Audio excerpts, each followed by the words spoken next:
Salut tout le monde! Aujourd'hui, on va s'attaquer à une question qui a l'air toute simple mais qui est super importante. Comment on mesure l'espace que les choses occupent? C'est une notion de base en science et on va décortiquer ça ensemble. Allez, c'est parti! Pour commencer, une petite devinette. Qu'est-ce qu'une canette de soda et un caillou bizarre peuvent bien avoir en commun? À première vue, pas grand-chose, hein? Et pourtant, ils partagent une caractéristique essentielle. La réponse? Eh bien, c'est simple. Ils occupent tous les deux de l'espace. Le cube, lui, le fait de manière très régulière, très propre, le caillou de façon beaucoup plus chaotique. Et c'est justement de ça dont on va parler. Comment on fait pour mesurer cet espace qu'ils occupent? Bon, entrons dans le vif du sujet. Pour pouvoir mesurer cet espace, il faut d'abord bien s'entendre sur ce qu'on mesure et avec quoi on le mesure. Alors, voilà la définition au cœur de tout, le volume. Qu'est-ce que c'est concrètement? C'est tout simplement la mesure de la place qu'un objet prend dans les 3 dimensions. Que ce soit un liquide, un solide ou même un gaz, tout a un volume. Et pour mesurer ce volume, on a plusieurs unités à notre disposition. L'unité officielle, la référence internationale, c'est le mètre cube. Mais bon, soyons honnêtes, dans la vie de tous les jours ou en chimie, on va beaucoup plus souvent parler en litres et en millilitres. Et là, attention, voici la passerelle, l'équivalence en or qu'il faut absolument retenir. 1 millilitre, c'est exactement la même chose qu'un centimètre cube. C'est ce lien qui nous permet de connecter le monde des liquides, mesurés en litres, et celui des solides, mesurés en unités cubiques. Regardez cette image, elle est parfaite pour visualiser ça. Ce grand cube fait 1 décimètre de côté. Son volume est donc d'1 décimètre cube, ce qui correspond par définition à 1 litre. Et si on regarde bien, on peut y mettre pile 1000 petits cubes d'1 centimètre cube. Et comme 1 centimètre cube, c'est 1 millilitre, eh bien 1 litre, c'est 1000 millilitres, la boucle est bouclée.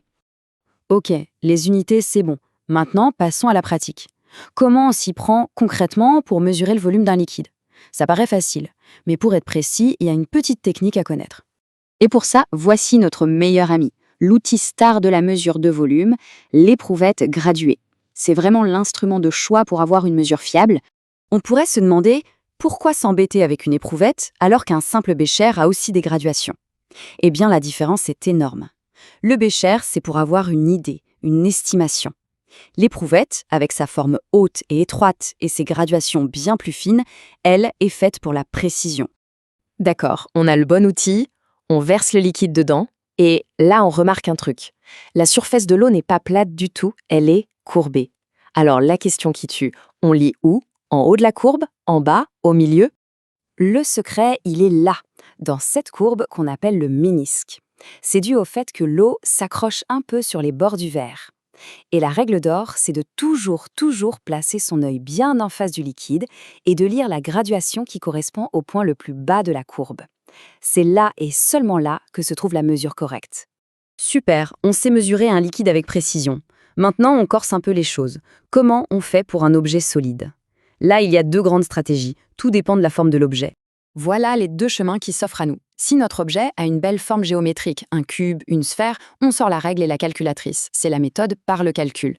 Mais si on a affaire à notre caillou tout difforme, là, il faut être plus rusé et utiliser la méthode par déplacement. La première méthode est assez intuitive. Pour un objet comme ce pavé, il suffit de mesurer sa longueur, sa largeur et sa hauteur, puis de multiplier les 3 ensemble.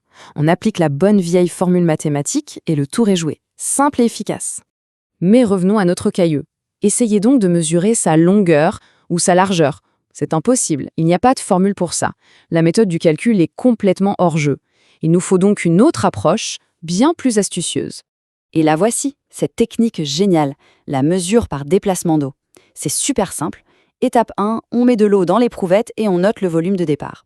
Étape 2, on y plonge doucement notre objet. Étape 3, l'eau est montée, on note le nouveau volume. Et étape 4, on fait une simple soustraction entre les deux. Regardons cet exemple, c'est limpide.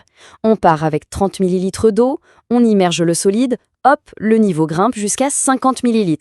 Le calcul est vite fait, 50 moins 30, ça nous donne 20. Le volume de notre objet est donc de 20 ml. Et comme on l'a vu, c'est aussi 20 cm3. Attention quand même, cette super technique a 2 conditions pour fonctionner.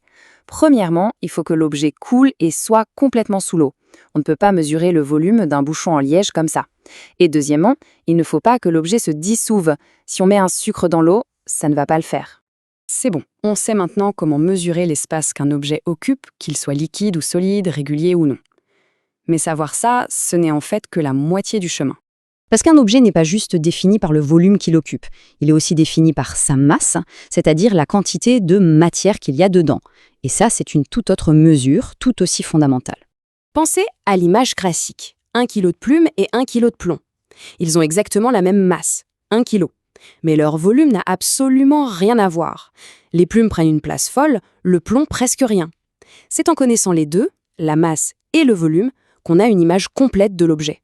Et ça nous amène à une dernière question, une porte ouverte sur la suite. Quand on combine la mesure du volume et celle de la masse, quel secret sur la nature d'un objet peut-on bien découvrir ? C'est le début d'une exploration encore plus fascinante. Merci beaucoup d'avoir suivi cette présentation.